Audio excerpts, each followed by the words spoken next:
This is one powerful sermon by Apostle Mike Orokpo. And if you want to have an encounter with God, this is one sermon you need to listen to over and over again. So listen to what God has to say to you through this great anointed man of God. The second way to wield the powers of the ages to come is through brokenness. Listen, I'm saying this so you will learn something. Our generation is deceived to think they can use revelation to get anything they are looking for. Our generation is deceived to think they can use prayer, and then you come, a lawless man, a proud man comes and prays in tongues because his suit is wet. He now says they will change the territory. A wet suit is not authority. It just shows that you have enough adrenaline.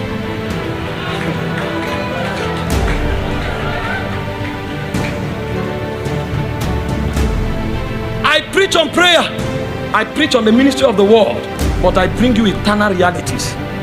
If your prayer and your study of the word does not provoke brokenness, you are joking. The men that shook the world, find them. They are meek and broken men. I took time to study Billy Graham, and I saw that this man had no notable miracles. He had no bogus words. In fact, when Billy Graham is speaking, all you can sense is a man who loves God. And with that simplistic message, he packed stadia for decades. When he left this world, he was celebrated as a god that walked among men. When you find the real men of authority, they are broken and they are simple. When men become too sophisticated, it's a sign that something is being covered. The things that authority is not available to make for, they use strategy and manipulation to cover for it. The real men of authority are broken men. And you can find it again and again in scriptures. In Numbers chapter 12 verse 3, the Bible spoke concerning Moses. He said he's the meekest of all men that lived. This is a man that came with a staff and destroyed Egypt. I'm telling you why we have all the revelation, yet we have no authority. I'm showing you why we have all the prayer power, all the prayer campaigns, and we have no authority. Because we are high-minded people. We are high-minded people. We are an arrogant generation. We are full of ourselves. I quoted for you from Philippians 3 verse 3. He said, I have no confidence in the flesh. Paul was not a man of revelation alone. Paul was a broken man. Moses was a broken man. When you meet this man, you will meet so much of their humanity that you will wonder, are these the men God is using? The reason is because the power they control is beyond their reach. It comes from another realm.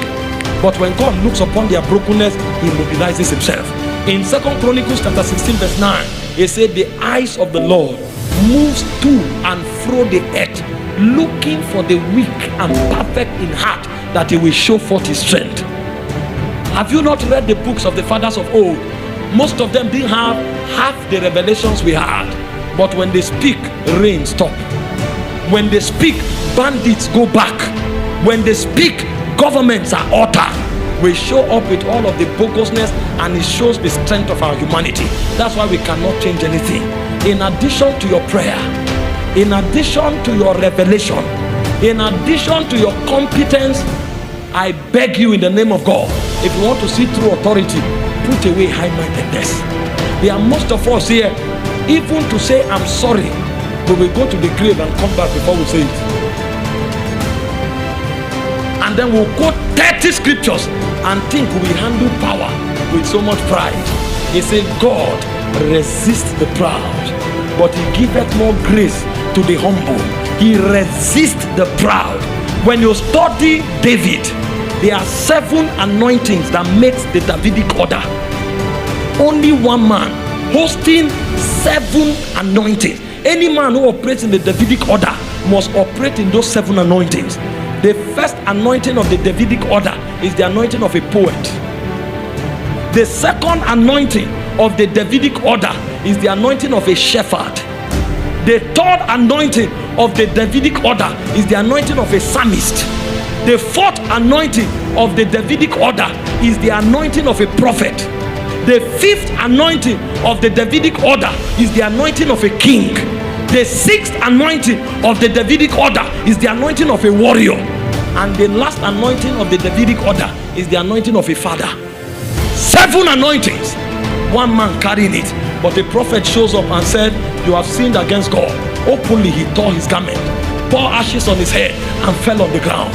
He wasn't careful who was looking. Rebuke your leaders here and see what their attention will go to. They are not moved by the correction.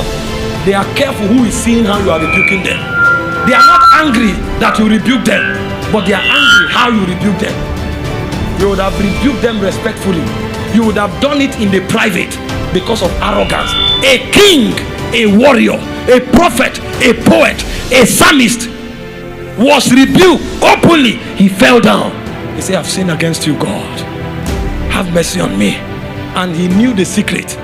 In Psalm 51 verse 17, he said, a contrite heart and a broken spirit thou shalt not despise. He knew the secret of power. That was why David, as one man, fought 44 battles. He never lost.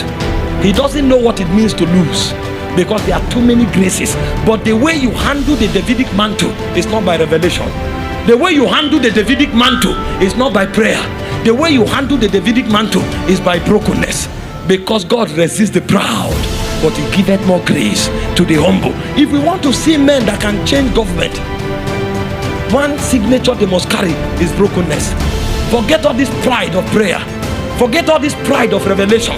We will say it and change nothing. We will prophesy it, nothing will happen. Because the people on the other side of the divide, they know the ordinances. They know what to do to host the spirit that powers them. Only in the church do we negate what is required. When you humble yourself, it takes nothing from you. It rather elevates you.